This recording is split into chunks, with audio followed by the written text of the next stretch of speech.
নমস্কার বন্ধুরা, আমি সন্দীপ চক্রবর্তী নবগ্রহণ অর্গানিক মাশরুম ফার্মের তরফ থেকে সকলকে জানাই আমার চ্যানেলে স্বাগতম। তো আজকে নতুন একটা টপিক নিয়ে আলোচনা করব। এই যে সিলিন্ডারগুলো আমি দেখাচ্ছি, এতে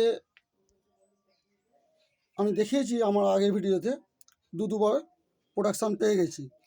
তো তৃতীয়বার আবার একই ভিডিও করার মানেটা হচ্ছে এই কারণেই যে অনেকের ধারণা যে যেভাবে প্রথম ক্রপগুলো তুলেছি, মানে প্রোডাকশান পেয়েছি, যে তুলনায় পাপড়ি হয়েছে, যে তুলনায় ওজন হয়েছে, সেই একইভাবে আমরা কিন্তু পাবো।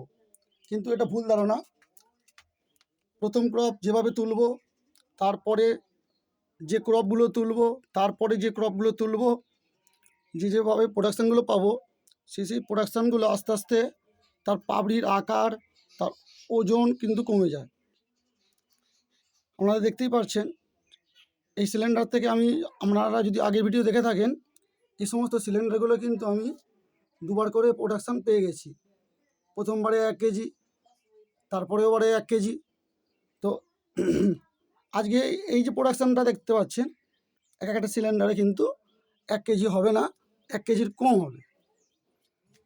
এর পাপড়িও কিন্তু অনেক ছোট, অনেক হালকা। তো অনেকে ভুল করে ফেলেন যে পাপড়ি আরও বড় হবে, কিন্তু এর থেকে বেশি আর বড় হবে না। এর থেকে বেশি বড় করতে গেলে কিন্তু পাপড়ি শুকিয়ে যাবে, পাপড়ি ফেটে যাবে, তখন কিন্তু আপনার ওজন কিন্তু ঘাটতি হবে, মাশরুম ব্যবসা তখন লস হয়ে যাবে। এই হারভেস্ট করাটা কিন্তু একটা গুরুত্বপূর্ণ মাহাত্ম্য রাখে। আমরাও অনেক সময় কিন্তু প্রথম হারভেস্ট করতে গিয়ে ঘাবড়ে যেতাম।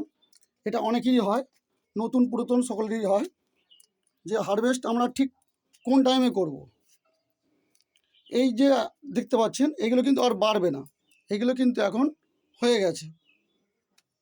এইগুলো যদি এখন তুলে না ফেলি, তাহলে কিন্তু আমরা নেক্সট বারে যে হারভেস্ট করব ভাববো, তখন কিন্তু এই প্রোডাকশানটা কিন্তু শুকিয়ে যাবে, এটা আর বাড়বে না।